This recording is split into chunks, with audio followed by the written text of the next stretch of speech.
Hello everyone, this is Rugio Dulis back with another video. Back again a couple of days after I told you guys I would go to the OTS. I went to two different OTS tournaments. Again with the Floowandereeze deck profile. I did some changes to the deck beforehand. I could not top in the first one, but I did manage to top at the second OTS championship. Managed to get to top 8 with 5 rounds of Swiss.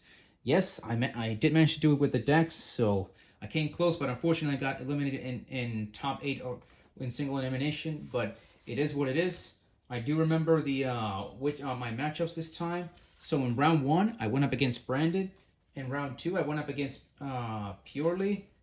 Round 3, it was a mirror match against Floowandereeze.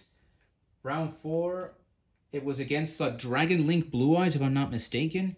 And round 5 was another mirror match. There were a lot of other Floowandereeze players in the tournament, and I only lost to Purely. I won every single round again except for Purely on round 2, and I managed to get to top 8. But ultimately in top 8, aka quarterfinals, I lost to the young man who I dueled in top 8. He's a known acquaintance of mine. I've dueled him a couple of times.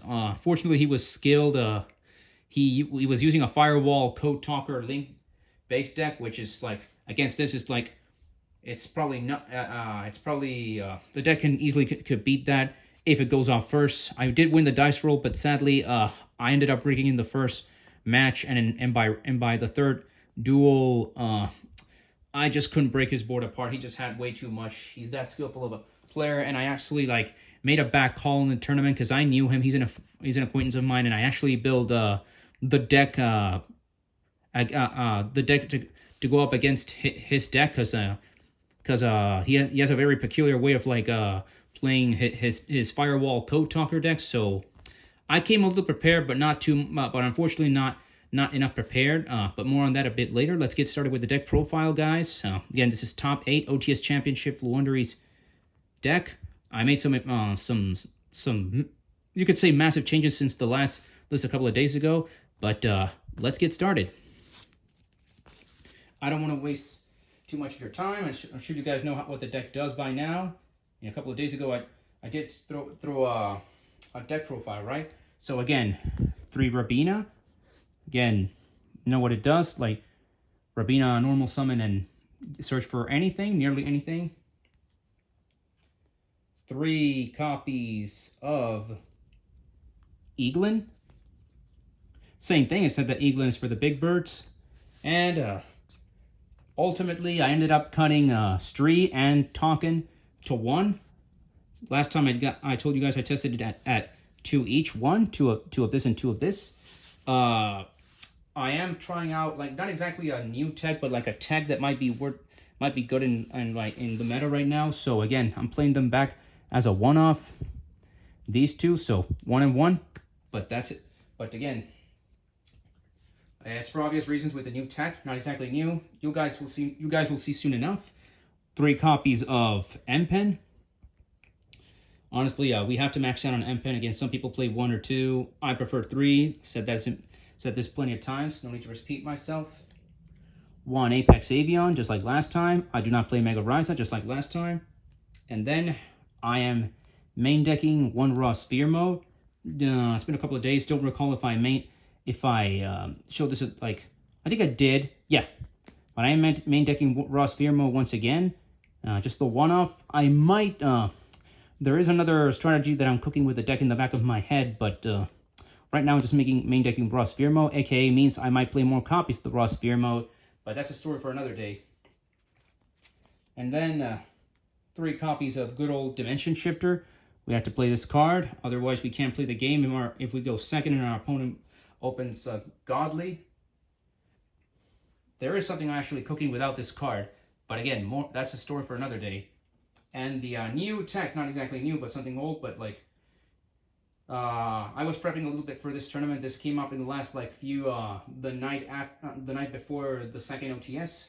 3 copies of Ghost Reaper and Winter Cherries. Yep. I'm playing this card again. It's been a long time since I played this in Floowandereeze. I tested it out. It did not come up. I could have used it once, but it wasn't necessary because I had the game so long to the point where I didn't need it. But I was main decking 3 of her. The times I saw her, I could have done something, and it was I think it was worth it. It was worth main decking it. I might try her again. But that's it for the monsters. Let's move on to the spells. With the spells, not much has changed as well. Again, 3 Mav, Field Spell, Extra Normal Summon. 3 Advent of Adventure, Quick Play Spell. Banish and search for this and any Floowandereeze monster. The 1-off Continuous Spell, as it should be, just 1. The Triple Duality and the Triple Prosperity to dig deeper into our deck and get the cards that we need. And again, not much has changed with this, so the 1 Called by the Grave for any pesky hand traps. It did come up a lot, the Called by the Grave in this tournament. I was still main deck it again. You got to dodge those hand traps. And I am seeing a lot of Droll and Logbird being main deck, at least in the local stores where I go to, and I saw a lot of Droll and Logbird being main deck at this OTS, so for those of you who play the deck, please main deck this card. It's way too good. And try to find other ways, like Crossout Designator, Sales Banner is another card that could come up. The Dimension Shifter also prevents you from getting Droll and Logbird, so think of that what you will. Final 3 spells, the Heartbeast Feather Duster for back row, the Triple Tactics Talents to steal monsters, look at the opponent's hand and draw 2, and the Triple Tactics Thrust to search for almost anything in the deck. The Talents was okay, it was mid, I've said before, I think I said it a couple of times before, maybe once or twice. I have a curse with this spell card. I just kind of don't like it here in Floowandereeze, but it was okay. It wasn't too bad this time around. But that's it for the spells. Not much in the spells department. Not much has changed since the last deck list, which was a couple of days ago. And finally for the traps, not much has changed either. Dreaming Town, the 1-off, 2 Heartbeast Featherstorm. I'm not maxing out on 3 on this card. Feel like at 3 bricks, you want to see it as soon as possible. So to each his own. And the 2 evenly matches to break boards. I used to main deck 3, but I think 2 is enough with the way I'm seeing the deck is playing and the way the deck is playing and the way the deck flows. That's it for the traps. Now I'll go into the extra deck. And again, if you guys saw a certain monster, let me find it again real quick. You guys saw her. You kind of have an idea on what I'm playing in my extra deck, so let's just get on to it. And the Underworld Goddess, I always play this in the extra deck. It's still decently generic, so if you know your opponent has this card, well, that's your first target. Zeus, mega generic. Typhon, mega generic. And again, these cards are useful in this deck as well. Link Haribo, somewhat generic against Rescue Ace, but it probably won't do much. And Ultra mega generic. You guys know what this card does. I decided to put it in for this OTS championship, the SP Little Knight. That's 5 cards. Let's see. Oh, my apologies. Has to be a little bit centralized. Sorry there, guys. Barone, another mega generic extra deck card for Ghost Reaper target. King Calamity. Now that I believe what was the name of the deck? Centurion is a thing. This card can come out out of nowhere if you're going against Centurion going second. So this is an option to take out this card out of the way. I actually fought Centurion a few the day before the OTS at another store, another OTS, and he actually Calamity me twice, him going first. So yeah, figured I had to do something about that, and this is one of those cards that can prevent the Calamity. Other generic cards, Mirror Jade for Brandon, which I did fought in this tournament, but never once saw the Ghost Mourner. But I mean, the Ghost Reaper, I should say. But it was okay. Still ended up 2-0ing my opponent in that first round. Kaleido Heart for Tier Elements, of course. X Purely Noir for Purely. This is probably one of the best targets to have here, because again, they still have a chance, but if they lose this card, it's like, most of the time it should be GG. Isolde for in for Noble Knight. Not quite sure if this hurts them that much, but it is an option. I'll know in due time. Relinquish Anima, which is another, again, can go into this with using the Floowandereeze monsters. Top Logic 0 Boros, and win Verdant, some just generic link monsters to combo off in case our Floowandereeze monsters can't, like, do the job, or we're locked into something. And the final card, this is the card that in a way cost me my my spot to go to top 4 and manage, and it was a bad call on my part. But basically, my last cherry target, should have done more research, or like pay better attention on my opponent in previous encounters at the store. It was Lingaribo, but then I realized no, that Cyber's deck, the better target was Transcode Talker. So again, that was on me. I didn't make that call. Should have put in Transcode Talker instead of Lingaribo. It could have come up, but like I saw his deck, and this card wasn't the main centerpiece of his strategy. It was Transcode Talker. But you live and you learn. That is the extra deck. Now, let's go on.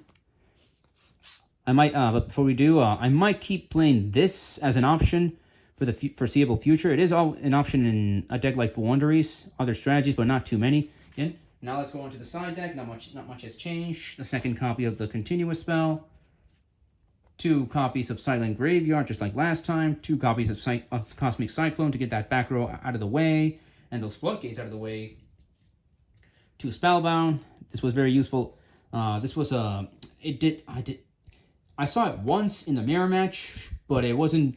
But unfortunately, it was me going second, and in the long run in that game, it did not seal the deal. But it was still okay. It's still a very good card. 2 different dimension ground. Decided to cut this card to 2 because I thought a 3 would be a little too much. So yeah, there's that. Change of heart. It worked for me once. This card actually was useful in one of my duels, in one of my rounds, I believe. So I honestly think Change of Heart in this deck is actually pretty decent. Oh, no questions asked. And the final, like, 5 tech cards that I decided to put in, well, more so like hand trap and like some options after the last hour. And I thought they were okay, but I don't think they quite sealed the deal for me. 2 Fossil Dyna and 3 Nibiru's, and that rounds up the side deck. Were they handy? Sadly, not enough. Again, the one match I really needed to win was that one at top 8 with the Firewall Code Talker deck against my acquaintance. So sadly that did not happen. But we live and we learn, and we keep dueling to improve. And that's it. That is the deck profile, you guys. Hopefully, I think it was like around the over 10-minute mark, maybe 12. Yeah, it's 13, 12. Okay, guys, so that's it. Again, this is my top Floowandereeze deck profile, top 8 at OTS Championship. I did not get my invite, but hopefully I will going into early next year, hopefully. Again, so guys, it's been a pleasure. I will try playing the other deck, the other one that I have. I've only done a deck profile on that deck once, so I'll try to improve and like win it like high level, like a local or like prestige, like OTS, maybe even a regional with the other deck soon, as soon as I can. So, all right, guys, that's it for today. So, play if you can.